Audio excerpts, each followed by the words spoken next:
Hey guys, and welcome to today's tutorial.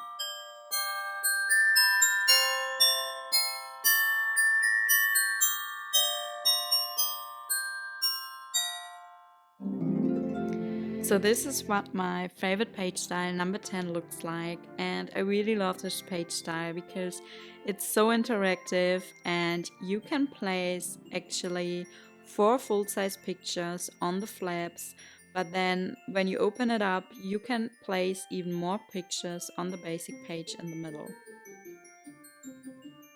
And also it's another great page style for using up your 6x4 journaling cards to decorate. Now after scoring, we can place our tape right next to the scoring lines.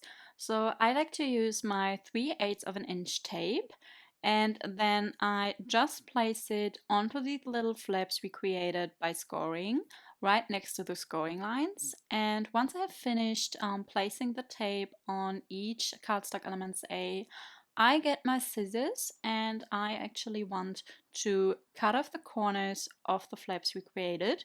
So for this, I like to turn around my cardstock elements and then I get my small scissors and you see me just cutting at an angle right next to the scoring line.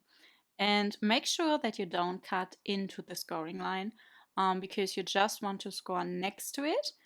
And when you have finished cutting all your cardstock elements A, you can go on to the next step. And now we want to fold up our cardstock, and for this I turn around my cardstock elements A because you always want to fold up on the scoring line from the back side. So not the side you placed your tape at and also not the side you scored it. And after folding it up, I always like to get my bone folder and burnish it down.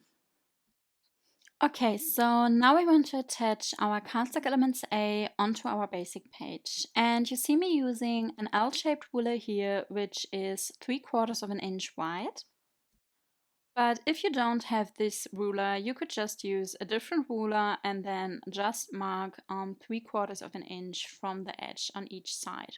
So I just use my ruler and I start in the left bottom corner and then I draw a line from the top, but I don't want it to be all the way to the bottom.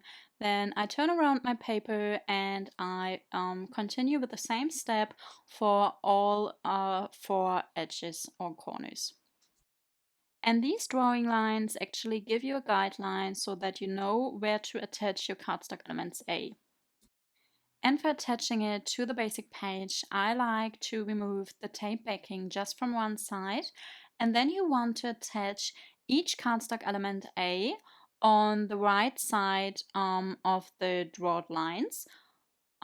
So I like to hold up my sticky side and then I find the right position so that it's aligned with the bottom of the cardstock and also with the drawn line. And once I have it in the right position, I can then go ahead and remove the rest of the tape backing. And now you just need to turn around your basic page and then you repeat the step for each of the cardstock elements A. And as I said before, you always want to have the cardstock element A attached on the right side next to the pencil line. And now for the next step, we want to attach our magnets, and I like to use these self-adhesive magnets, and we want them to be placed onto the bottom and the top flap. So I open my top flap first and then I get my 2 magnets which are still attached to each other, and I just remove the tape backing from one of the magnets and then I place it in the right corner of the top flap so that it won't stick to one of the other flaps. And once I have it in place, I remove the tape backing from the second magnet, and then you just close up the top flap and the second magnet will stick to the bottom flap. And I also like to attach a ribbon pull tab just right next to the magnet. So I get my small tape and I just rip off a piece and then I get a piece of ribbon And I just place the tape on one side of the ribbon piece, and then I fold it in the middle so that it sticks together. And then to attach our piece of ribbon onto our cardstock, I get another piece of tape and I just place it next to the magnet in the right corner. And then you can attach your ribbon. And because I want to make sure that the ribbon stays in place, I also use another piece of tape to place onto the ribbon in the end. Now we can go ahead and just cover all our cardstock elements A with our pattern papers A.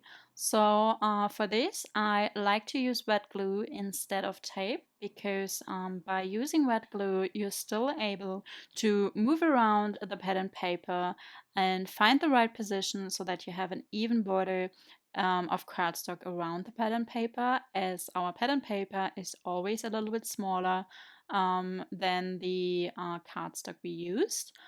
So I just start by the bottom flap and then I continue by attaching all the pattern papers.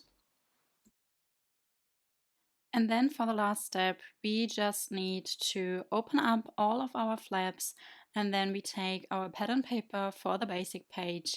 And again, we can just use our wet glue and place it onto the pattern paper, and then we can attach the pattern paper for the basic page onto our basic page. And now, because we attach it after we have attached our cardstock elements A, we are able to cover all our pencil lines as well as the flaps from the cardstock elements A.